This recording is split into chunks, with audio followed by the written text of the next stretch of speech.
Welcome to Getting Ghosted. This is an Intuitive Soul Collective podcast, and I'm your host, Allie Horner.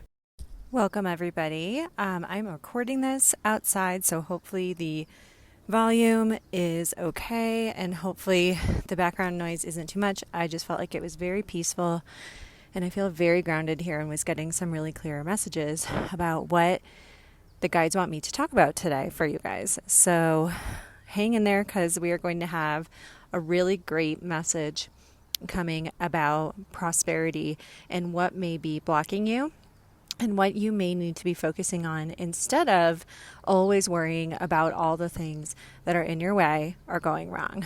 So as I was hiking up here, I started to get this really, really clear message of that people.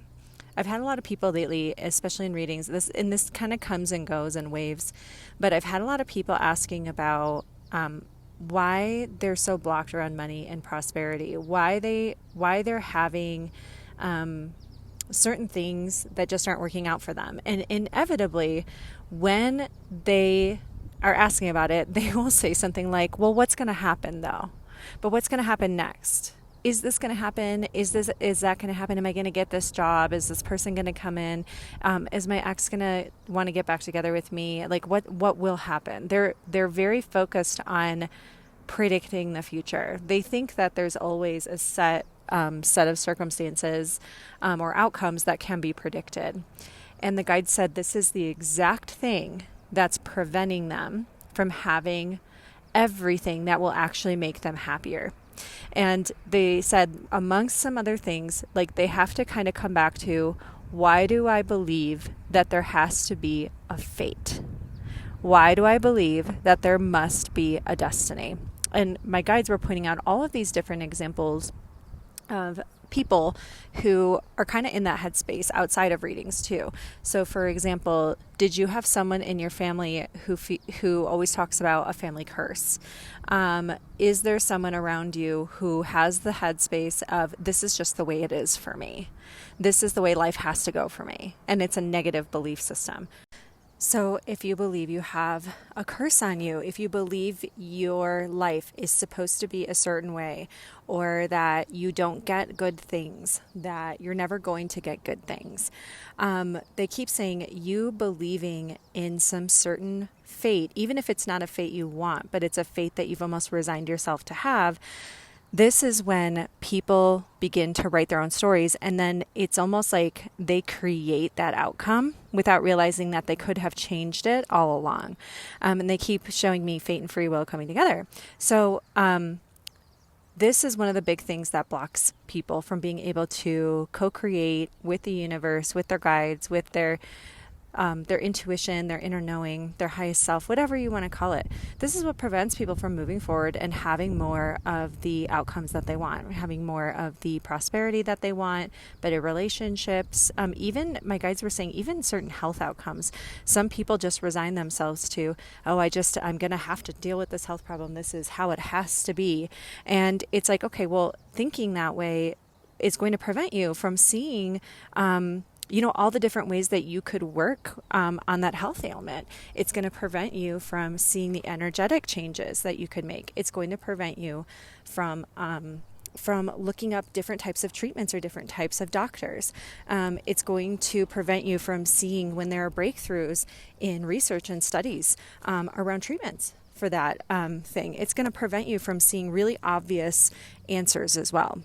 And this is something that happens quite a bit to people where they have resigned themselves to some sort of fate, even one that they don't want, and so they don't see what is available to them. Same thing with money. And so I know a lot of people out there are really wanting to co-create more money, better future for themselves, better future for other people. But those very same people believe that they are doomed to always have debt or always struggle with certain financial barriers. They have to be in a certain job. They have this almost like thing in their brain telling them that this is the way it must be, which is a way of saying this is the fate I have to live, because I'm not willing or able to see that everything is malleable. We have free will. We're here to make choices. And these are the same people that I see coming into readings asking me for future predictions instead of, what can I do to shift this energy? So, and I just going to say to you guys, like, I totally get it, because I went through this for a really long time. And my guide said it depends on the frequency the person is at. If they're at a lower frequency, yes, they will believe that fate exists. When you begin to shift your frequency into love and co-creativity, that is when you begin to see that things are more malleable than you thought, that you are able to shift into prosperity and wealth. And you can easily believe in a fate and know that at a higher frequency that you are meant to be prosperous and wealthy, that you are here for well-being. And so they're saying this is also an abundant space to be in. But what we want you to stay in that's even higher than this knowing is curiosity. Well, I wonder, how could that happen? What if I tried that? What if it was possible? They said this allows your mind to let go of any sort of fate or free will and thinking about, well, what will happen? I have to make myself believe that I'm going to have this money and I'm going to be wealthy. I have to make myself believe a soulmate's out there. I have to make myself believe, like, I have to shift. They're like, see how that lowers a frequency. And I've always noticed, like, I can feel it when people come in and they're in that space. It literally, for someone who can sense things like me and like many of us, you can feel it in their energy. You just kind of get a feeling, a shift in your body. They're tight, they're contracted. We want to be open in our body and open in our energetic field. We want to be breathing deep. We want to be making space in our body to hold safety around possibility, safety and curiosity. It's safe to be curious. Well, I'm in this circumstance right now. Right now, I don't have that lover in the nighttime that I wanted. Right now, maybe I don't have the money that I thought I was going to have. Maybe I don't have the house that I wanted. Maybe I don't have the trips or the well-being or the relationship with this person that I thought I really was destined for. But you know what? So what? So that is one of the big things too, is that you want to get into curiosity and you also want to be like a little bit more, so what? Okay, so it hasn't happened. Not yet. So what? Doesn't mean a thing. And this will help shift your energy into a higher vibration, because suddenly you're just saying to yourself, like, hey, like, you know what? This is where things sit, but things are changeable. So what? And one of my favorite things is I went through a time period in my life where I was really like, nothing's working out for me. I don't understand why this is happening. Blah, blah, blah. All these people said like this was going to happen. Blah, blah, blah, blah. And I ended up, I'm going to tell you right now, hindsight being 2020, I'm really grateful that that thing that I thought I wanted didn't happen. Because I had a lot of circumstances that changed where I was like, oh, actually, it's probably best that didn't happen. That would have totally gotten in the way if that had manifested for me. That brings me to my next point, though. When I was in this headspace, I finally got so fed up with myself for thinking this has to happen. Where is it? Why is everything going wrong for me? What did I do? Blah, blah, blah. Things just don't work out for me. I mean, I really liked Tailspin. This was a long time ago, but it was like pretty rough. And I realized like I kind of like needed to do this because I had to get to a point where I let go of what I thought I wanted and I let things move in the direction that the universe was needing them to move, because the universe was like, hey, there's so many better things than that. Come this way. You're aiming really, really low. Most people are aiming really low when they're trying to call things in. And so this is the point where I started to go, you know what? Fuck it. I'm just going to go blah, blah, blah. Like, I'm just going to go do this. I'm going to go do that. And at that point in time, I had, like I said, a huge downturn. I had a really rough time with my work, with my business. I had a really rough time dating. I had a bunch of things that I thought were supposed to be coming that just didn't manifest and didn't come, no matter how many psychics said, like, yeah, they're on their way. I mean, and like years of waiting. And so finally, I got to a point where I just said to myself, you know what? Fuck it. I am letting go of all of this. And I told my guides, I don't want you to talk to me about this anymore. I just need to like let go of this subject for a while. And one of them said, finally. And I kind of went, oh my gosh, I wonder if they were trying to teach me how to let go. And that's when I just said, fuck it, I am just going to go and have a good summer. And right around this time, I ended up taking a part-time job in the mountains. And so when I had my days with my son, which I had like 50-50 custody of him, but I had him like 75% of the time at that point because of his dad's work schedule. So when I needed to be with my son, I'd be home with my son in Denver, rocking and rolling and just enjoying life and taking care of him. And then when he was at his dad's, I went up and did my part-time job up in the mountains, and I car camped and I slept under the stars. And I would bring like a little mini cooler with some fruit and vegetables. I'd stop at the grocery store and get some extra little bites to eat and stuff like that. I brought like a giant jug of like fresh water every time so that I had stuff to wash off with. And I mean, like, I'm not kidding you guys. Like, I was roughing it. I brought like a couple changes of clothes. I spent all my time working or hiking. I did readings out of a spa up in the mountains, and like sat at the front desk sometimes, and just enjoyed meeting a bunch of new people. I went to concerts at night because when I was up there, I didn't want to drive the whole hour and a half up and the hour and a half back every single time. So I would go up and stay for just like 3, 4, 5 days at a time and just camp. And I had a fantastic time. I went out to all these live concerts and live music. I met all these wonderful people. I had like just so much fun hiking and trail running and like swimming and working. And I got to do readings for a lot of really affluent people because that particular area attracted a lot of affluent people who were there on their mountain vacations. And so I ended up meeting people who were CEOs of companies who wanted readings. And I just went, oh my God. People at this level, they regularly get readings. They want their charts read, which I didn't do astrology, but several of them asked. They wanted to hear from ancestors. They wanted guidance. One of the men that came in told me he had been getting readings for like 28 years or something. And this was a guy who was probably almost 70 years old. He was well into his 60s at least. And I started to realize like, wow, there's a lot. I needed to have this experience. I needed to be up here. I needed to get to the point where I was so sick of myself and so sick of, waiting for what's going to happen. And I needed to just kind of take life by the cojones, and I needed to have some brass ovaries and say, fuck it. I'm just going to go live.